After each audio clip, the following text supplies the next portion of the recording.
bande konanga ya faire réaction héritier Watanabe après sortie médiatique ya Inosbi na studio oh Inosbi ya ekoloba no ba yo mon commissaire le chevalier monsieur l'aigle Fally Ipupa du Cap la merveille lelo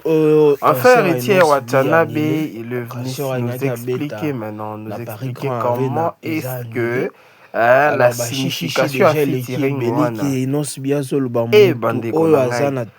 vous savez na mokili ya Nzambe oyo les concerts des GP kozala connecté na bato penza alors ba warrior na absence na yo bazolobela bien penza baloba ya bolamu kozala na bato te kaka soki oyo bangle balobaka oza around nde bazolobela ya bien mpo na yo so mosika boye babosani yo eza elo ya bien te histoire ya annulation ya jibiaka koyoka maloba ya héritier Watanabe concernant Fally Ipupa surtout concernant featuring wana komona mpenza degré ya héritier Watanabe bandeko na ngai héritier Watanabe raison pour laquelle ebele ya ba jeune bazo évoluer na musique ya mboka na biso ba warrior bino mo boyebi bango balingaka mpenza lwenge te balingaka ba exploit asali to bandi yango lelo oyo ti lobi biso to toyebi déjà réalité héritier Watanabe aza lokola comment est-ce que je peux dire aza lokola bastar oyo bakoti na game ya sika te bahéritier Watanabe na Fally Ipupa babandi game kala de puis na baorchestre ya bato pona Inosbi eza Fally Ipupa pourquoi parce que ye ba concert na ye ezo salema kala penza ya makasi ezo tia date et puis a comité na niveau à beti pourquoi kaka 2026 ezo kaka annulé pourquoi kaka baninga bazwa héritier Watanabe azolobela ezo komati na suka ezo betama ebele déjà bazwa appuyer ba ebele ba appuyaki ye ba oyo ba pengaka penza ba ignorant pourquoi baïbaki te vraiment baïbaki raison pour laquelle concert ya voilà bonjour et surtout bon après-midi c'est là bango pe bango babanda ko appuyer voilà et mati ekiti alors réaction wana esalaki ba warrior ebele mabe pona bao bayebi ba pona bao penza balandelaka balikambo wana et surtout bao bazan sur place na poto plus précisément na France bozomonaka ndenge ezalaka alors etravaillaki bato ebele motu balobi non tokoki ofanda kimia te donc il faut tolobela likambo oyo raison pour laquelle baye penza na makasi baye penza na kosilika ebele basiliki penza ebele déjà nga mo personnellement na ojuge l'artiste parce que naokaki te na monoko na ye mais alobaki ke ene boye na boye biso tokoli ebele déjà alors bawarrior basiliki baye koloba non mwana oyo soki ezosimba te ye nde moto azosalaki esimba te alors pourquoi à chaque fois akobandoloba kaka c'est Fally emati ekiti parce que ya Fally ezobetama ya ezobetama te donc Fally atika makambo na ye penza akeka bato ya salle na baorganisateur ayebisa bango ke bo annule concert alors que baréalité ezali oyo esalaki ke concert wana ezala annule yo ozokufa na kaka na nkombo ya leader na biso na monoko leader na biso aza concentré bandeko na ngai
Voilà comme héritier Watanabe a koyebisa biso ke alobi et surtout un Fally Ipupa aza penza médiateur ou akoti kobeta c'est là milieu les de terrain ye à l'heure à laquelle moko vous allez nous suivre. Bienvenue akoti kobanda na 6 jusqu'à 10. Bienvenue encore une fois alors avec kopesa nga passe moko boye o soki orate eza passe o penza oyo bato barataka bayeba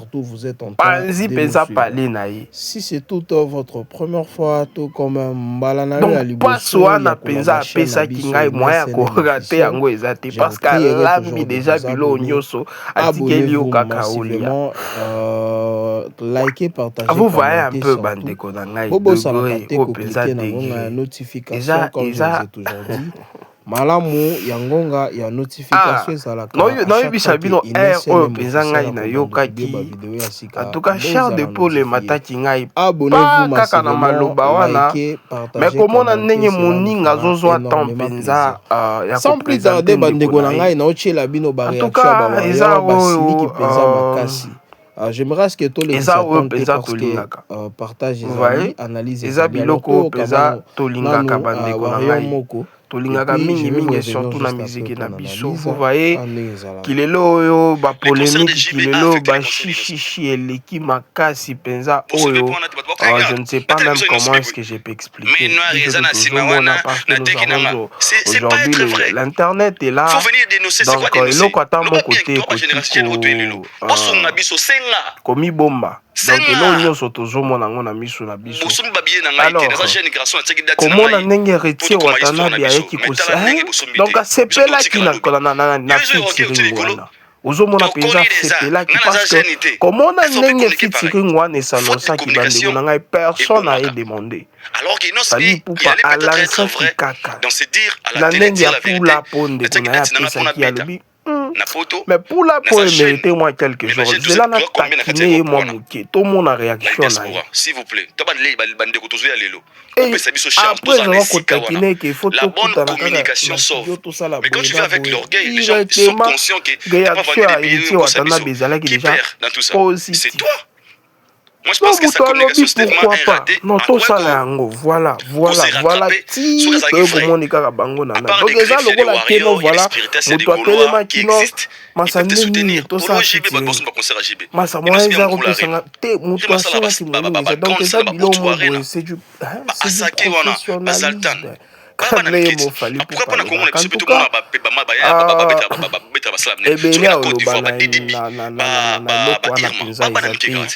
donc c'est qu'aujourd'hui on peut être aussi fier de voir Inos Bagaz Mawete Bagari Kaliga avec la comme ça. Donc maintenant avant de faire ça c'est quoi? Il faut pas qu'on va produire monter rentable. Un consommateur a remis prêt avant de dire moi bonne musique Inos Bagaz a été concert à tout son concert Inos Smith. Faut bien se poser la question. Je sais bien qui a fait plus de 20 ans en absent. Parce qu'on a aujourd'hui l'union fait la force. Et qui est là ceux qui bateau moko boye bazoluka unité bateau moko boye bazoluka ke bamisangisa pe eloko moko boye ekende liboso il faut qu'encourager bango c'est dire non voilà non faut encourager bango koyebisa bango non voilà oyo mpenza bozosala eza je pense qu'on dirait répéter ça la même chose c'est vraiment triste raison pour laquelle cette génération baza koemporter toujours pas ma bé en tout cas moi personnellement pas seulement kaka mpona featuring mais clair simple courant oyo les contre Fally Ipupa énergie oyo eza na kati na bango Fally Ipupa héritier Watanabe je suis vraiment content komona à salle lokola zeli départ alobi na pour ça j'ai besoin de louer la salle pour parce que na musique na mboka na biso je ne sais pas ça la bien que date est disponible batutu bakomi ka ba il y a plus de élèves mutu nyonso akomi maison so mona des productions voilà ils donnent pas de l'argent pour la location ba obima lelo tozomona bango babimi kaka lelo oyo vous se renseignez bien mais bakomi komisi déjà bango mo ba voilà ok c'est bon disponibilité à salle pour on commence pas businessman tu me donnes le 22 comme ça bah bien au camara il y a mon des foutara la salle et les artistes ça la plupart ça dépend la plupart certaines collaborent comme ça s'il s'agit de vol air mort donc c'est pas mal réfléchir ici asala oyo alingi vous voyez un peu c'est un peu ça totiki mutu na mutu asala oyo alingi concernant sa carrière musicale concernant na sa musique donc c'est un peu ça bandeko na ngai tala ndenge ezalaka mutu na mutu assez sentir mpenza libre na système ya kitoko na système moko ya bien. C'est ce que moi je peux dire. Faut comprendre. Pour la artiste na biso vous savez bandeko na ngai le orgueil il y avait des choses qui s'est passé pas bien ma chère. Comment je vais dire limité. Pourquoi parce que na bato oyo peut-être parce que biso nyonso tolukaka kaka quelque chose voilà.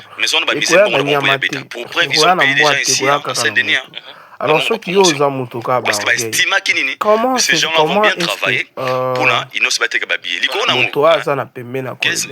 et comment est-ce que yo moko kokende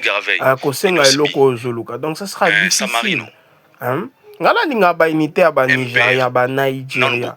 bato wana bango nde baza na musique na mbongo nanu totika nanu musique ba artiste wana baza na mamike moko ebele okomprendre ba mituka o batambola nango bolanda bango te bafali bana bafana bambongo ebele kuna bandako batongaka na mboka baza na bamituka oyo ya cher mais malgré tout ce fortune qui ils ont alors si vous avez un concert la première des choses et ce qui fait en sorte que musique na bango vous en placement quelconque ezomataka bandeko na ngai alobaki ebele mais na mboka na biso oyo penza eza important vous savez moi ce qui me fait mal eza kaka tina baartiste oyo baobima ya sika baza ata na 2 ans na game te c'est ce qui nous abetika nzembo moboye bavalide c'est fini lelo tokoki déjà ebele baoki oloba no vala yo be warrior moko boye bandeko na ngai la réalité eza eloko ya bien te mpo na musique ya mboka na biso eza eloko ya bien te ceux qui nalingi naloba oyo ke voilà les inférieurs ne respectent pas les aînés nakoki kotia polémique j'aime pas dire cela alors moi ce que je vais dire c'est quoi c'est mabe na mboka surtout na musique ya mboka na biso tozolinga batete oyo bato bazolakisa nzela surtout bazala inu polémique wana kia o boye na boye esila s'il vous plaît bandeko esila c'est ce que nous on c'est fini pour moi on veut parler na e 3/4 na ye azangi na compte na ye samba donc pour lui tomoni kanga bango quelque part bakutani bapesa eko bakaka na ba émission te il faut savoir à un moment donné même que mais en vrai bilo moko mitali olobi que non ça nous fait très mal bandeko na ngai très très mal ba ebele obana âge nanga basalunga na sali bana yo na sala bozo yo moko yebika ka yo lelo baza na batete wana prenons par exemple fali faire rigola bango baza na tête baotika musique soki batiki rando wana ya ndeko na biso autoloba ya rivalité entre bango na bango autoloba vérité eza balakisi nzela génération elandi bango ke nobobika kaka na rivalité wana personne eza manka koteka babie nde oyo balobaka ke obomi génération na yo mobima nde boye nde eloko ya boye eloko oyo abeti deja baomi yo mpe asali boye epuis pere mo boye akoki oya boye no peti wana aza Michael Jackson nde epesaka mpenza ya koarrange ekotikalaka boye bahistoire osali kaka mouvement mo moke puis c'est fini pour ta carrière na alors lelo oyo mpenza oyo tozosolola nde featuring ya baspiritas na bawarrior ye moko héritier watana balobi ke featuring wana eza lokola Cristiano Ronaldo na Messi baobeta na club moko match moko et puis match wana eza match ya finale danger bakoki koperdre groupe wana donc moi koperdre yango eza te nayebisi bino nalandaki mpenza sorti médiatique ya héritier watanabe nazoyoka elengi mobo de la façon dont azoloba ça me fait du bien bandeko na ça me fait du bien c'est comme on dirait donc il est vraiment excité il aime ce qu'il est en train de faire Ce qui va tout passer ma billet et c'est que c'est simple. Bon, vous allez diviser tout le balance peut-être par 3. Bon, vous allez faire artiste à joie, organisateur à joie, le salle à joie. Alors, ce qui bon, ma billet était comme billet. Parce que il m'a dit non, voilà, tina bao ba ou bien na joie tena ba batikala ki yango mais ce qui biso ya lelo bien to pesa ba baza au sommet ya lelo ba changer ou bien moto asala le bino goza ngo kampa bakozala même moral akondima lo wana ate parce qu'il est là, ils a fallu la faire rigoler. C'est un peu ça. Ce qui est succès, moi je vous ai toujours dit, les succès ça va ça vient. Il y a un moment donné leader penza ba kofi olomide ba quadra bino bo webi ba quadra koraban ba igwe le roi de la forêt. Baza bango na bango ba na miso. C'est ça ngo lisusu. Na ba ata so ya beti nzembo ezaka ka kombo. C'est comme ça ba ne konangai. C'est comme ça, c'est ça la vie. Il n'y a rien qui est éternel. Ça va, ça passe et puis on oublie surtout, c'est ce qui est vrai. On se rappelle ceci, c'est lorsqu'on voit la personne. Donc c'est grave, c'est grave. Moi et Loko na Luka. Eza biloko wana barando esila na musique on veut unité mo boye bango na bango baoswa bien baoseka bien apesi exemple clair asenaki kala oyo tobandomona bavideo biso aussi omoni concert boye fabrikas ovena ngai rite watanabe venanga faliaza angolophone alobaka concert na Paris wana ezalaka bafoule moto azalaki moke venanga rite venanga fali. Il a suivi le loi à Veneva. Vous voyez un peu le degré. Donc c'est très grave. Pourquoi? Parce que pas seulement ici dans